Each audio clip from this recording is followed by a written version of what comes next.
Saúde os irmãos com a paz do Senhor. Estamos aqui com o nosso amado irmão presbítero Adilson Vaz.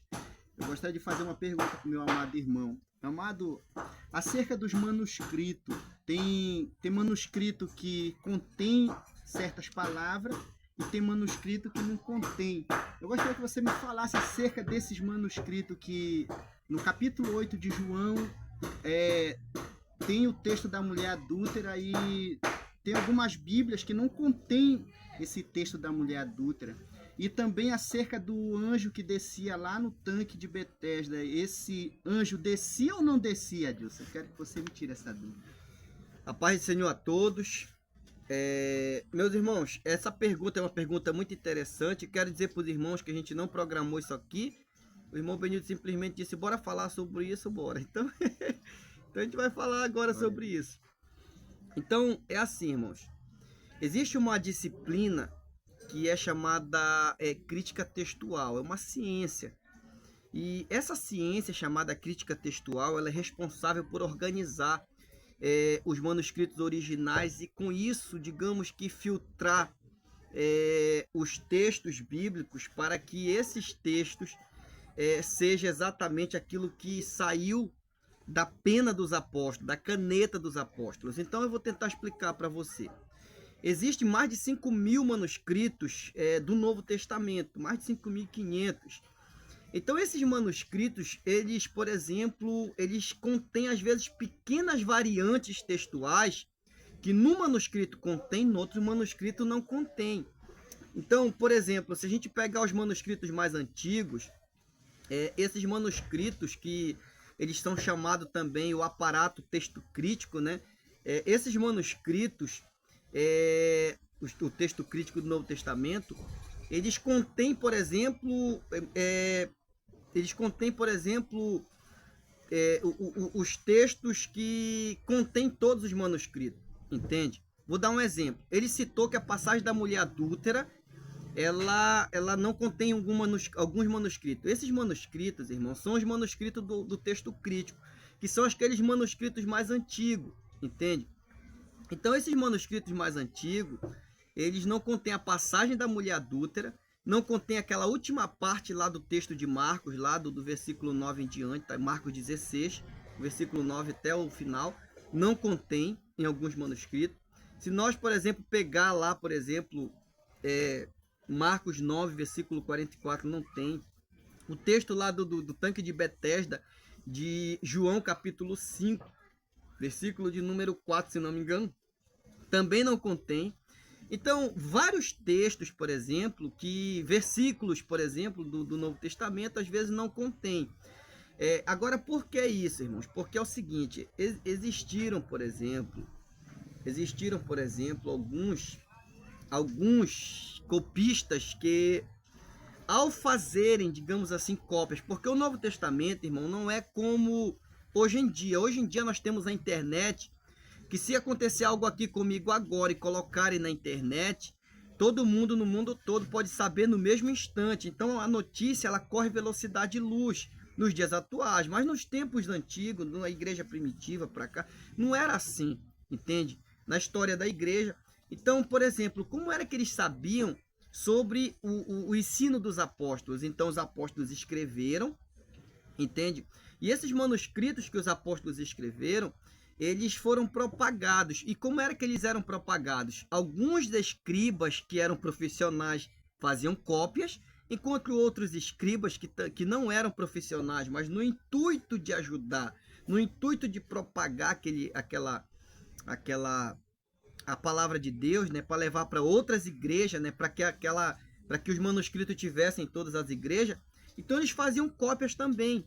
Então esses escribas que não eram profissionais, que não foram pessoas, digamos, não eram capacitados para aquilo ali, eles faziam cópias, mas nessas cópias elas existiam alguns problemas, entende? Alguns problemas, alguns erros, às vezes algumas variantes, eles omitiam versículos, às vezes omitiam, como foi o caso da passagem da mulher adúltera, passagem inteira das escrituras. Você está entendendo? Como é lá o final do livro de Marcos, lá, né? Aquela passagem lá, ide por todo mundo. Eles omitiam.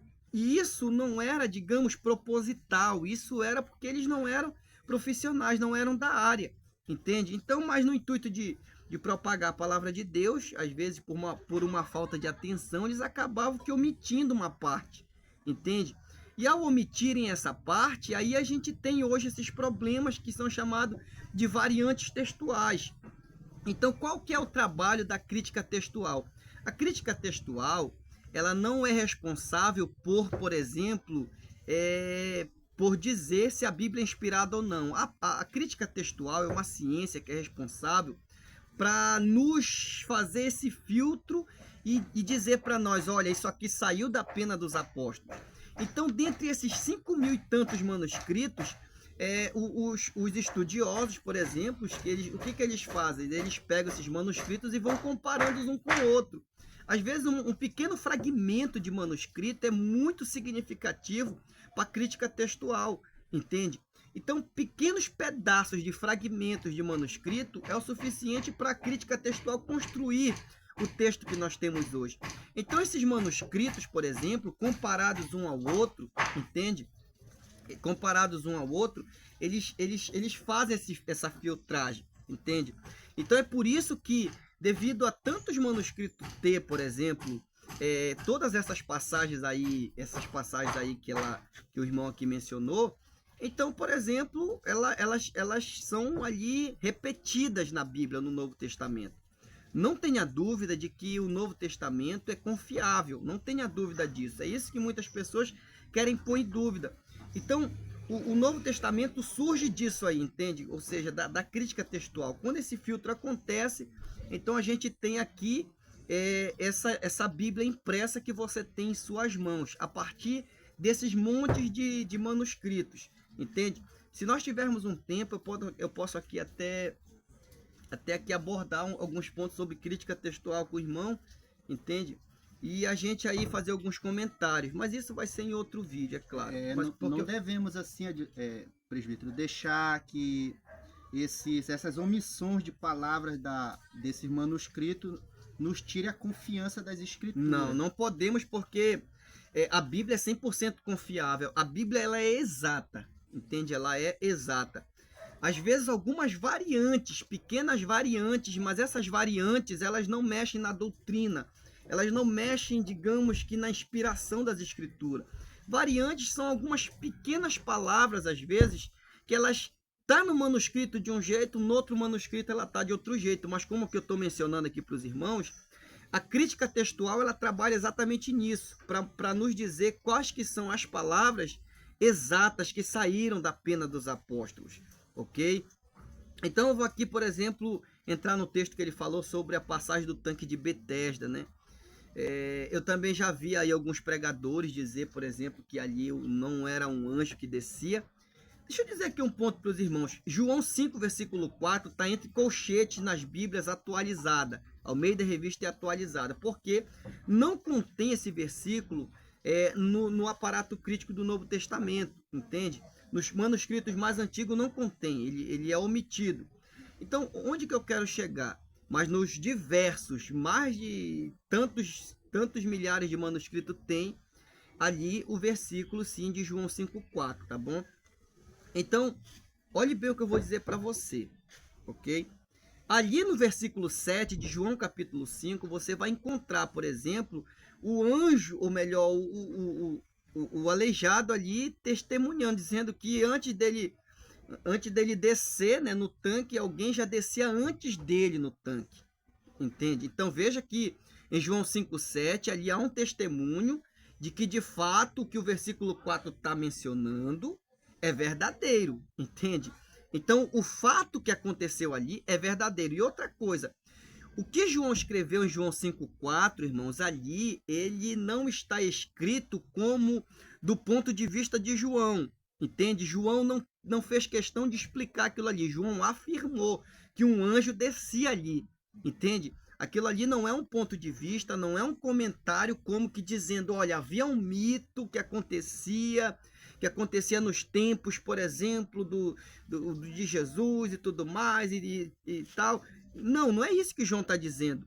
João está afirmando, um anjo descia e mexia. Então, quando você lê o texto, João ali afirma e fala como que afirmando, entende? E ele não abre margem para dizer que aquilo ali era um mito, ou que era uma invenção dos romanos, ou dos gregos, ou dos judeus, ou de quem quer que seja.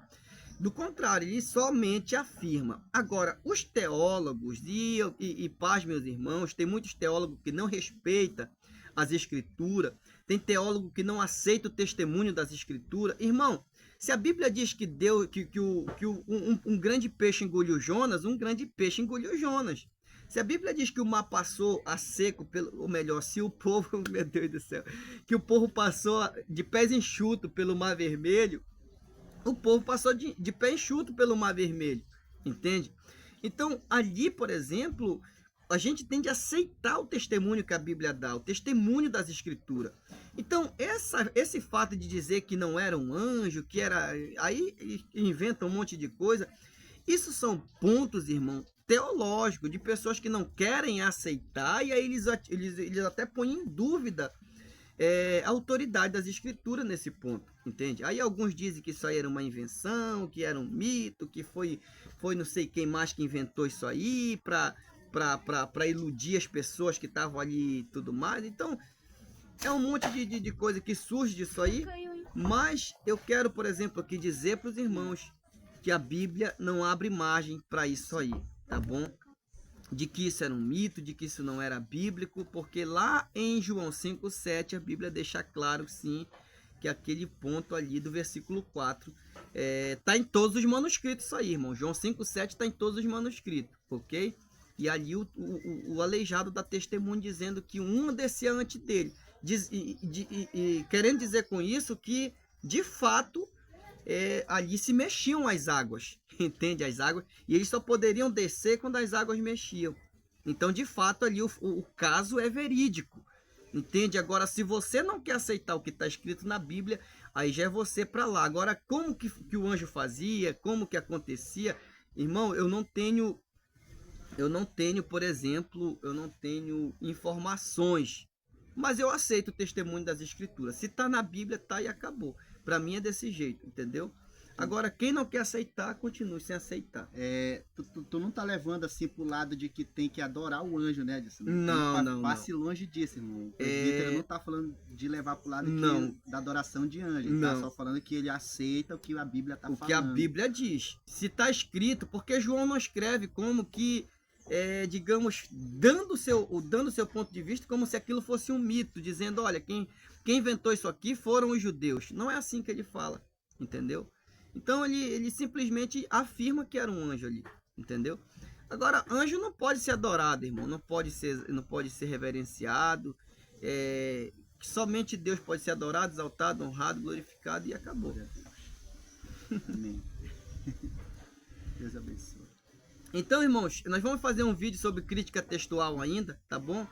E assim que a gente fizer, a gente vai publicar aí para orientação. Tem aí um satanista que está querendo bater de frente com a Bíblia Sagrada, né? Com o que nós cremos da palavra de Deus. Ele está desmerecendo até o Vic Vanilla. Eu convidei ele um dia para gente debater o assunto que ele estava dizendo lá no canal dele. E disse lá que o Novo Testamento foi inventado pelos romanos. E aí eu convidei ele para nós debater esse assunto, se de fato o Novo Testamento foi inventado pelos romanos. Mas fica aí, por exemplo, esse questionamento. Ele apagou meu comentário, ele não entrou em contato comigo. Mas a hora que ele quiser, irmão, discutir se o Novo Testamento foi inventado pelos romanos, nós estamos prontos aí para conversar com ele ao vivo, entendeu? Ao vivo e a cores. Porque se nós cremos que a Bíblia é a verdade, então a própria palavra de Deus vai explicar essa verdade e nós não temos o que temer. Deus te abençoe, Deus te guarde, sola a Escritura, somente a Bíblia. Deus abençoe.